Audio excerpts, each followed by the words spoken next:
Après des jours de tractations et de multiples noms évoqués, le nouveau Front populaire a enfin réussi à se mettre d'accord sur un nom pour une candidature unique de la gauche à la présidence de l'Assemblée nationale.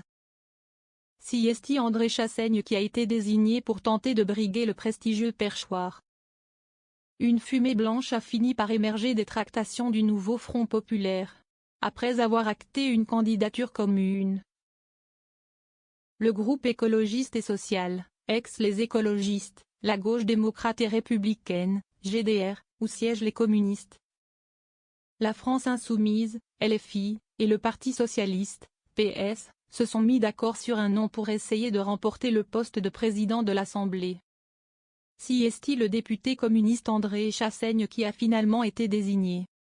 Après s'être accordé dans la douleur sur le principe d'une candidature unique pour briguer le poste le plus prestigieux de l'hémicycle, l'Union de la gauche vacillait quant au choix d'un nom définitif.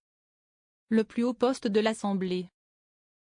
Jeudi 18 juillet, à partir de 15 h, l'ensemble des députés, réunis par ordre alphabétique dans l'hémicycle, va se prononcer pour la première fois lors d'un vote à bulletin secret à la tribune afin de désigner le ou la future présidente de l'Assemblée. Ce premier vote est celui qui lancera la 17e législature. Traditionnellement, il appartient à un membre issu du bloc majoritaire de briguer le poste le plus prestigieux du Palais Bourbon, considéré comme le 4e de l'État. Mais dans un contexte politique incertain, où aucune majorité ne semble se dégager, l'élection du futur président de l'Assemblée nationale pourrait se jouer à la majorité relative, au 3e tour. Et ainsi revenir à un député qui, actuellement, ne sait pas encore s'il appartient à la majorité ou à l'opposition. En plus de faire respecter le règlement et d'assurer la bonne tenue des débats, le président de l'Assemblée a un pouvoir de nomination et de saisine dans plusieurs grandes instances, audiovisuelles, financières, constitutionnelles, éthiques et juridiques. C'est également un interlocuteur privilégié du chef de l'État, notamment en cas de dissolution. Pour l'heureux élu, le bénéfice d'une telle place est double, d'une part asseoir l'influence de son parti au sein de l'Assemblée et d'autre part, bénéficier d'une multitude d'avantages personnels.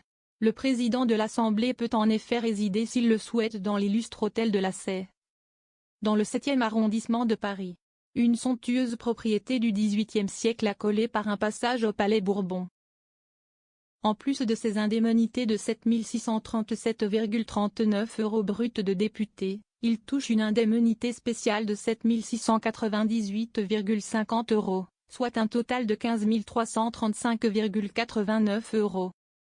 Après le choix du nom, le barrage républicain? Avec cette candidature unique, les partis de gauche rentrent officiellement dans la bataille des postes qui structurent l'hémicycle. Le nouveau Front populaire a exprimé à plusieurs reprises le refus de voir le Rassemblement national se normaliser au sein des instances du Palais Bourbon.